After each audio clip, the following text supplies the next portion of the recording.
সাবেক প্রধান উপদেষ্টা ডক্টর মোহাম্মদ ইউনূসের নেতৃত্বাধীন অন্তর্বর্তী সরকারের সার্বিক কর্মকাণ্ডের বৈধতা চ্যালেঞ্জ করে হাইকোর্টে রিট দায়ের করা হয়েছে। এতে সে সময়কার গৃহীত সিদ্ধান্ত, এর মধ্যে বিভিন্ন আইন প্রণয়ন, সংস্কার কমিশন ও দেশি বিদেশি চুক্তির বৈধতার বিষয়ে কমিশন গঠন করে অনুসন্ধানের আর্জি জানানো হয়। রোববার জনস্বার্থে হাইকোর্টের সংশ্লিষ্ট শাখায় রিটটি করেন সুপ্রিম কোর্টের সিনিয়র আইনজীবী মোহাম্মদ মুহসিন রশিদ। রিটে মন্ত্রিপরিষদ সচিব, আইন, বিচার ও সংসদ বিষয়ক মন্ত্রণালয়ের 2 সচিবকে বিবাদী করা হয়েছে।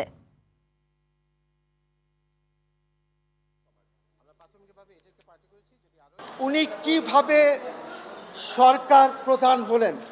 106 তার আগে যেটা হয়েছিল সেখানে কিন্তু শুধু শপথের কথা ছিল, সেখানে এইটাও বলা হয় নাই যে উনি কোন শপথ নেবেন থার্ড শিডিউলে। সো উনি কি সরকার প্রধান হওয়াটা বৈধ ছিল না অবৈধ ছিল, না উনি chief adviser to the president হবেন?